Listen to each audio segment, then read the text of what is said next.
আসসালামু আলাইকুম। বর্তমানে বেশিরভাগ মানুষ ফিক্সড ডিপোজিট বা এফডিআর এর দিকে ঝুঁকছেন ব্যাংকের সেভিংস অ্যাকাউন্টে প্রয়োজনের তুলনায় বেশি অর্থ না রেখে।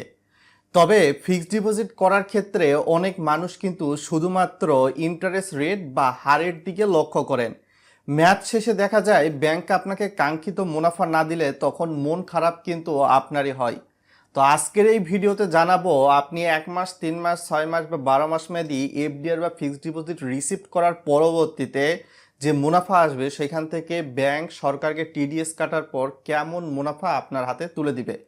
ভিডিওটা গুরুত্বপূর্ণ হচ্ছে, তাই অবশ্যই ভিডিওটা লাইক করে শেয়ার করে আরও মানুষকে জানিয়ে দিবেন বন্ধুরা। আমরা মার্কেন্টাইল ব্যাংকের অফিসিয়াল ওয়েব পোর্টালে কিন্তু চলে এসেছি। সে বিবেচনায় আমরা নিচের দিকে গেলে এখন এফডিআর রিসিভ রেটটা দেখতে পারবো। এইখানে সাধারণত ডেইলি বেসিসে দেওয়া রয়েছে এবং নিচের দিকে মান্থলি বেসিস। তো আমরা ডেইলি বেসিসে কথা না বলে মান্থলি বেসিসেই প্রফিট রেটটা দেখব। 1 মাসের ক্ষেত্রে 3% রেট দিচ্ছে, 3 মাসের ক্ষেত্রে 1 ক্রোর নিচে অর্থাৎ 1 কোটি পর্যন্ত 8% রেট, আবার 6 মাসের ক্ষেত্রে 8.50% রেট 1 ক্রোরের নিচে, তারপর 12 মাসের ক্ষেত্রে 1 ক্রোরের নিচে 9.50% রেট, 24 মাস মেয়াদির ক্ষেত্রে 9.75% রেট এবং 36 মাস বা 3 বছর মেয়াদির ক্ষেত্রে 10% রেট। একটা এক্সেল শিটের মাধ্যমে বিষয়টা এখন দেখব আমরা স্পষ্ট করতে। তো 1 লক্ষ টাকা 1 মাসের জন্য রাখলে মুনাফা আসতেছে 250। সেক্ষেত্রে আপনাদের কিন্তু 10% হারে টিডিএস কাটলে 225 টাকা, আর 15% হারে টিডিএস কাটলে আপনারা পাবেন 213 টাকা। এরপরে আমরা 1 লাখে 3 মাস মেয়াদিতে মুনাফার হার কত? আমরা 3 মাসে 2000 আসে 1 লাখে মুনাফা, এখান থেকে 10% হারে টিডিএস কাটলে আপনারা পাবেন 1800, আর 15% হারে টিডিএস কাটলে আপনারা পাবেন 1700। এখানে 10 বা 15%-এর কথা অনেকেই নাও বুঝতে পারেন। তো অ্যাকাউন্ট করার পরবর্তীতে আয়কর রিটার্ন জমার প্রমাণপত্রের ফটোকপি ব্যাংকে যদি জমা দেন তাহলে 10% হারে টিডিএস কাটবে, তারপরে আপনাকে এই কাঙ্ক্ষিত মুনাফা 1 লাখে 3 মাস অন্তর দিবে 1800। আর যদি অ্যাকাউন্ট করার পরবর্তীতে রিটার্ন প্রদানের প্রমাণপত্র বা এটার ফটোকপি ব্যাংকে যদি জমা না দেন তাহলে 15% হারে টিডিএস কাটবে, আপনাকে 1 লাখে দিবে 3 মাস অন্তর 1700। একদম হিসাবটা কিন্তু ক্লিয়ার, অনেকেই বুঝতে পারেন না। তো এই 3 মাস অন্তর মানে 3 মাস পরে কিন্তু প্রফিট দেবে। অনেকেই বলতে পারেন 8% রেট, তাহলে তো 1 লাখে 8000 টাকা পাওয়ার কথা 3 মাসে। তো চলুন সেই বিষয়টাও ক্লিয়ার করি। তো আমরা এখানে সাপোজ দেখাচ্ছি, আমরা এখানে প্রথমে 1 লক্ষ টাকা রাখবো। 1 লক্ষ টাকা লেখার পর রেট কত অর্থাৎ মুনাফার হার কত দিচ্ছে? 8%, 3 মাসের জন্য আমরা জানি। তো 1 লক্ষকে প্রথমে মুনাফার হার দিয়ে গুণ দিব 8.00%। সেক্ষেত্রে কত আসতেছে? 1 লাখে আসতেছে 8000। কিন্তু এই যে 8% রেট, এটা কিন্তু হচ্ছে একটা বার্ষিক মুনাফা। এটাকে প্রথমে আমাদের মাসিকে রূপান্তর করতে হবে। এই 8000কে আমরা 12 দিয়ে ভাগ দিব, কেননা 1 বছর সমান 12 মাস, বা 8000 ভাগ 12। তাহলে কত আসতেছে? প্রত্যেক মাসে 666 টাকা 66 পয়সা আসতেছে। তো আমরা 3 মাসের জন্য এফডিআর করব, এটা কিন্তু প্রত্যেক মাসের বের হয়ে গেছে। তো আমরা এখন 3 মাসের জন্য যেহেতু করবো এফডিআর, তো এই 666.66কে 3 দিয়ে গুণ দিব, দিলে 2000 কিন্তু আসতেছে ট্যাক্স কাটার আগে। তো 10% হারে টিডিএস যদি কাটে -10%, তাহলে কত? 2000 থেকে 10% 1800। আর যদি 2000 থেকে আপনার 15% হারে টিডিএস কাটে, যারা রিটার্ন প্রদানের প্রমাণপত্র ব্যাংকে জমা দিবে না, তো -15% 1700। তো এখন এই হিসাবটা আরেকবার রিভাইজ করে আপনাকে দেখাই। 1 লাখ টাকায় 8% রেট আমরা কত মাসের জন্য রাখতে চাচ্ছি, সেই মাসে বর্তমান সময় রেটটা কেমন দেওয়া হয়েছে? 3 মাসের জন্য 8% রেট বলা হয়েছে বার্ষিক। তো আমরা 8000, তো যেহেতু এই 8%টা বার্ষিক রেট, সেক্ষেত্রে এই 8000 টাকাকে আমরা 12 দিয়ে আগে ভাগ দিব। 12 দিয়ে ভাগ দিলে প্রত্যেক মাসের মুনাফা পাবো। যেহেতু আমরা 3 মাসের জন্য রাখবো, এইখান থেকে যে ফলটা বের হবে সেটাকে 3 দিয়ে গুণ দিব, তাহলে কিন্তু 3 মাসের কাঙ্ক্ষিত প্রফিট আসবে। তবে সরকারকে রিটার্ন প্রদান করলে আপনার কাছ থেকে 2000 থেকে 10% টিডিএস কাটার পর 1800, আপনি রিটার্ন প্রদান সরকারকে না করলে 15% টিডিএস কাটার পর 1700 পাবেন।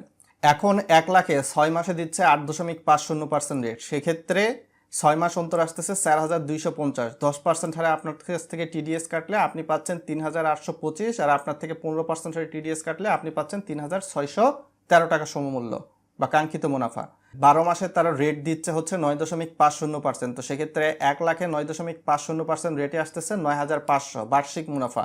সেক্ষেত্রে 10% হারে টিডিএস কাটলে আপনি পাচ্ছেন 9500 থেকে 8550, আর আপনার থেকে 15% হারে টিডিএস বা ট্যাক্স কাটলে আপনি পাচ্ছেন 8075। আবার 1,24,000 মেয়াদিতে রেট কিন্তু 9.75%। সেক্ষেত্রে 24 মাস মানে 2 বছর পরে আপনারা 1,19,500 প্রফিট আসতেছে। 10% হারে টিডিএস কাটলে আপনি পাচ্ছেন 17,550, আর আপনার থেকে 15% হারে টিডিএস কাটলে আপনি পাচ্ছেন 16,575। 1,36 মাস মেয়াদি অর্থাৎ 3 বছরে কিন্তু মুনাফার রেটটা 10%। সেক্ষেত্রে 10% হারে টিডিএস কাটলে আপনি কিন্তু এই 30,000 থেকে পাচ্ছেন 27,000, আর আপনার থেকে 15% হারে টিডিএস কাটলে আপনি পাচ্ছেন 25,000, 30,000 থেকে। এটা বুঝতে পেরেছেন? অনেকেই বলতে পারেন যে ভাই আমি 3 লাখ টাকা রাখবো, হয়তো বা 6 মাসের জন্য রাখবো, আমি তাহলে কেমন মুনাফা পাবো? আপনি তো 1 লাখের দেখাইছেন। তো এইটাও দেখাচ্ছি। মার্কেন্টাইল ব্যাংক হচ্ছে AA ক্রেডিট রেটিং যুক্ত ST2 স্টেবল শ্রেণীর কিন্তু একটা ব্যাংক, বুঝতেই পারতেছেন। অর্থাৎ হায়ার সেফটি সিকিউরিটি কিন্তু ব্যাংক কর্তৃপক্ষ দিচ্ছে, এমনটাই তারা বলতেছে। আপনি 6 মাসের জন্য রাখলে 1 কোটি বা নিচে রাখলে কিন্তু 8.50%। তো আপনি রাখবেন হচ্ছে 3 লক্ষ। সাপোজ 3 লক্ষ টাকা প্রথমে এখানে ক্যালকুলেটারে লিখলাম। তারপর কত পার্সেন্ট রেট? 6 মাসের জন্য তারা বলতেছে যে বার্ষিক রেট 8.50%। তো 8.50%কে যদি 3 লক্ষ দিয়ে গুণ দেই তাহলে কত আসতেছে? 25,500। এই 8.5% কিন্তু বার্ষিক রেট, তাই 25,500কে আমরা 12 দিয়ে ভাগ দিব। আগে 12 দিয়ে ভাগ দিয়ে আমরা মাসিক মুনাফায় রূপান্তর করব। মাসিক মুনাফা হলে 2125। তো এটা মাসিক আসতেছে, এটাকে আমরা 6 মাসের জন্য, তাই এটাকে আমরা 6 দিয়ে গুণ দিব। যে ফলটা বের হলো 6 দিয়ে গুণ দিলে 12,750, 3 লাখে 6 মাস অন্তর। আপনি বাংলাদেশের যেই ব্যাংকে ফিক্সড ডিপোজিট বা এফডিআর করেন, মেয়াদ শেষ হওয়ার আগে এফডিআর ভাঙালে কাঙ্ক্ষিত হারে আপনাকে কিন্তু ইন্টারেস্ট দিবে না, এই কথাটা মনে রাখবেন। দ্বিতীয়ত, আপনি 10 লক্ষের বেশি ফিক্সড ডিপোজিট বা এফডিআর করতে চাইলে, সেটা 10 লক্ষ, 10,000, 10,50,000, এইভাবে পর্যায়ক্রমে 12, 13 লক্ষ, 20 লক্ষ, যেই পরিমাণে ফিক্সড ডিপোজিট করেন, 10 লক্ষের বেশি করতে গেলে অবশ্যই আপনার কাছ থেকে কিন্তু ব্যাংক আয়কর রিটার্ন প্রদানের প্রমাণপত্র চেয়ে থাকবে। এই যে আয়কর রিটার্ন প্রদানের প্রমাণপত্র, আপনার টিন সার্টিফিকেট থাকলে, সরকারকে নিয়মিত আয়কর রিটার্ন জমা দিলে তখনই এই রিটার্ন প্রদানের প্রমাণপত্র পাবেন।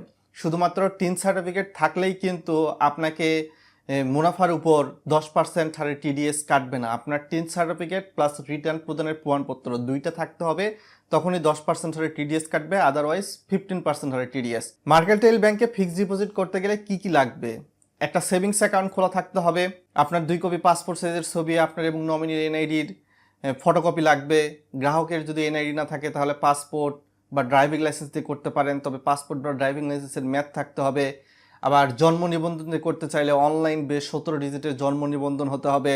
এগুলা কিন্তু দেখবে ব্যাংক কর্তৃপক্ষ।